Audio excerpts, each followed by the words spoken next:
And when we talk about God, we need to explain what we mean by God. We're talking about a theistic God. That's a being who's beyond the world, who created the world and sustains the world. A theistic God is to the universe and is to you as, say, a band is to music.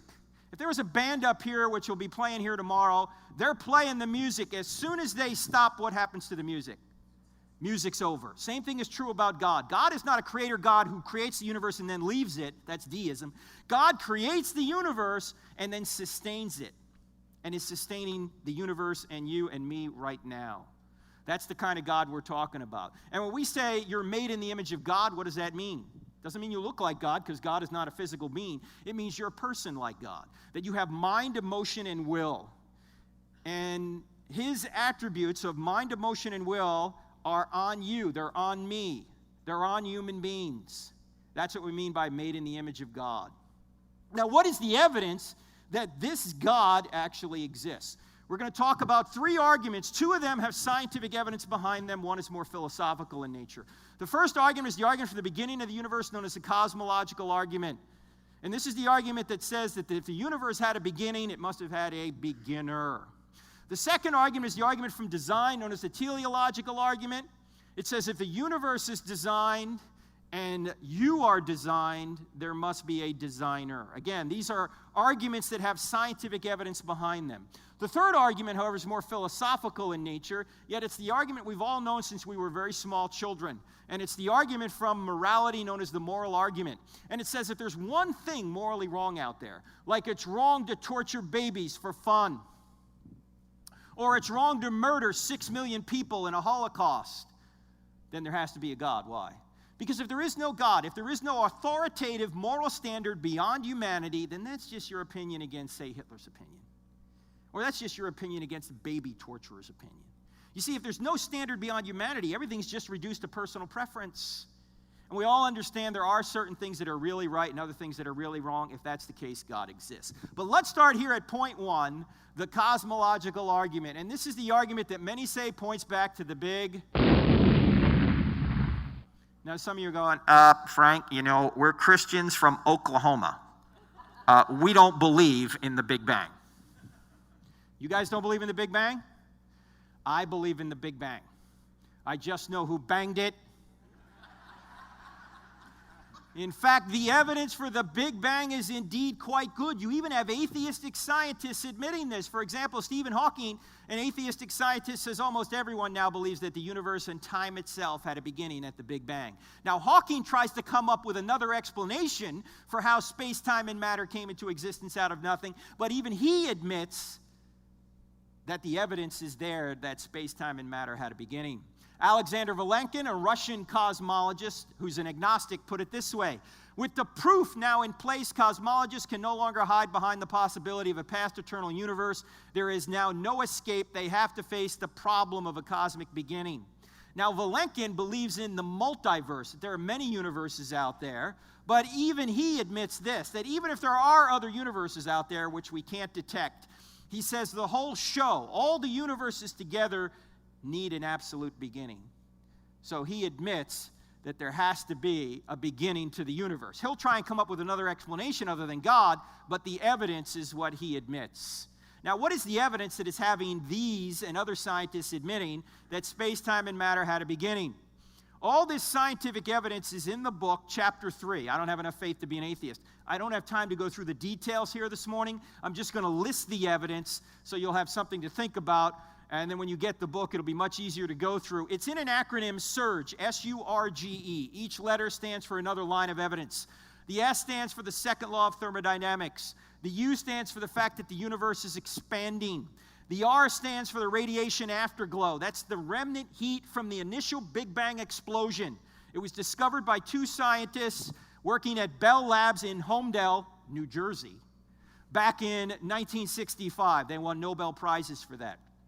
The G stands for the great galaxy seeds. Those are very fine temperature variations in the radiation afterglow that, according to the theory, allowed the galaxies to form. And E stands for Einstein's theory of general relativity, which showed beyond any reasonable doubt that space, time, and matter are correlative, that they came into existence together.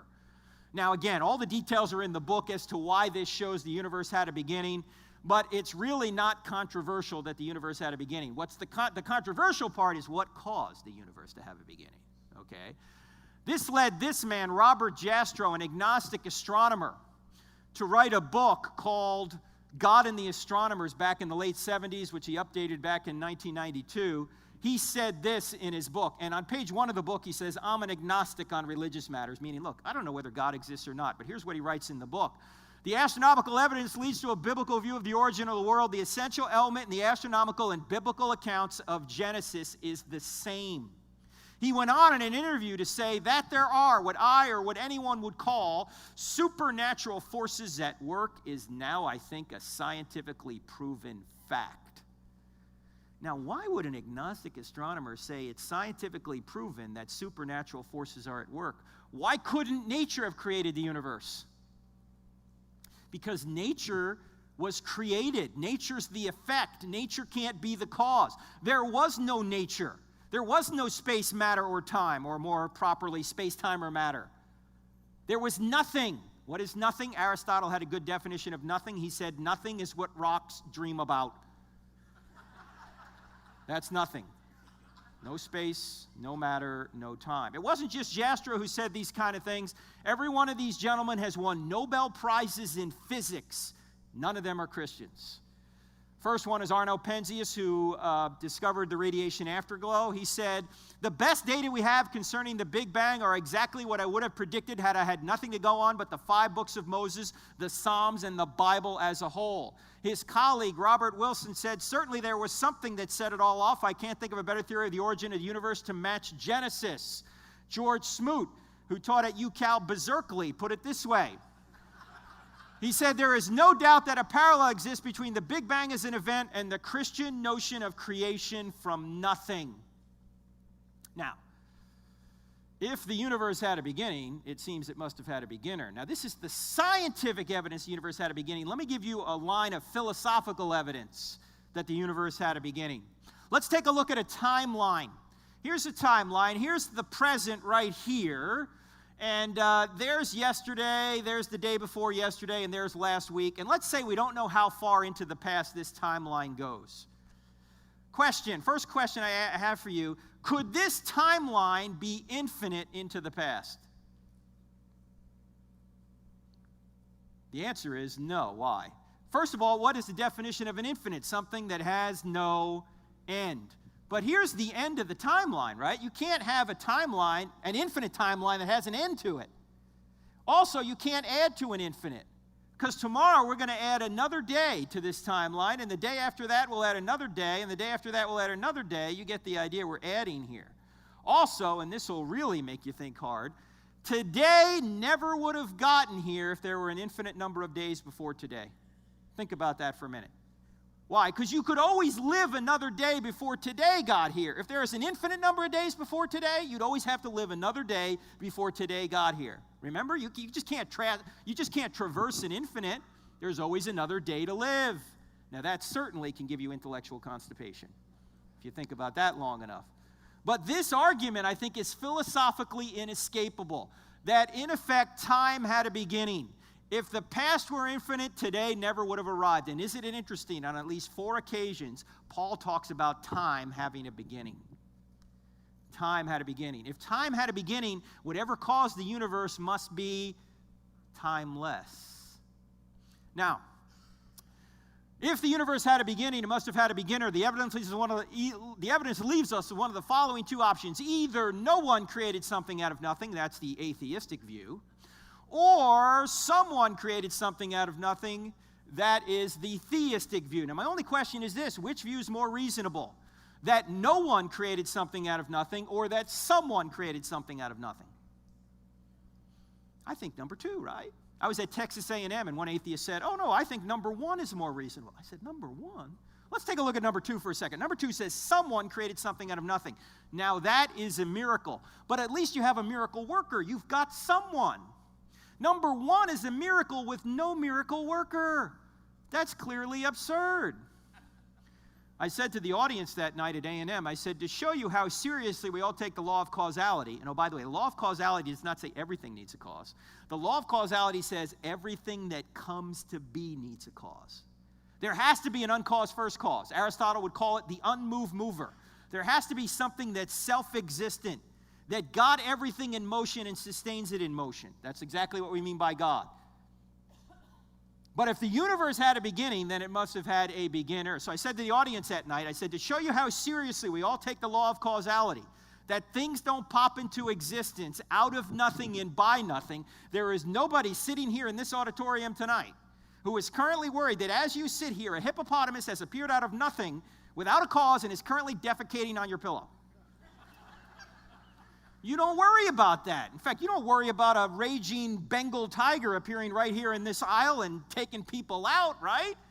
Things don't pop into existence out of nothing without a cause. And if they did, why doesn't everything pop into existence out of nothing without a cause? Why don't Mercedes-Benzes and MacBook Pros pop into existence? Could have saved me a couple of grand. By the way, if you're hungry for a pizza, does it make sense to order one or just sit around, wait, and hope?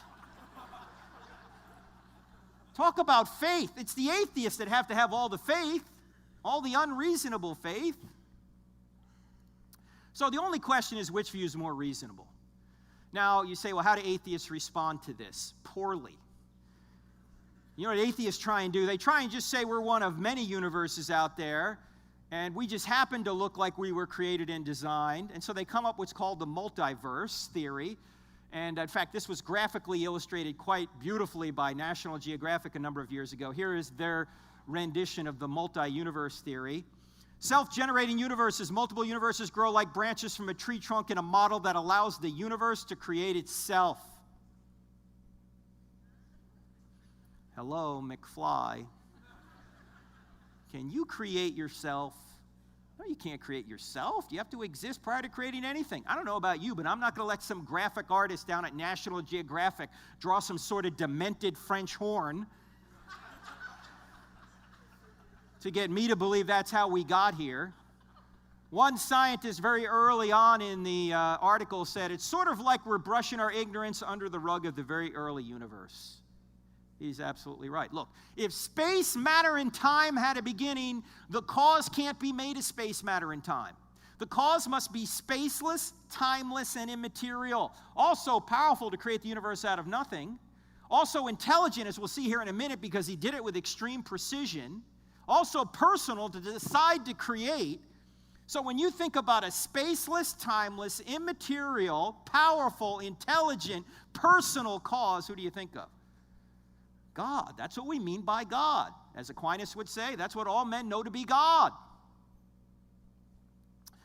This was not lost on Robert Jastrow, again, the agnostic astronomer who wrote the book God and the Astronomers. Again, agnostic, doesn't know whether God exists or not, but he goes through all the evidence for the beginning of the universe. And this is how he ends the book. This is the last line in the book.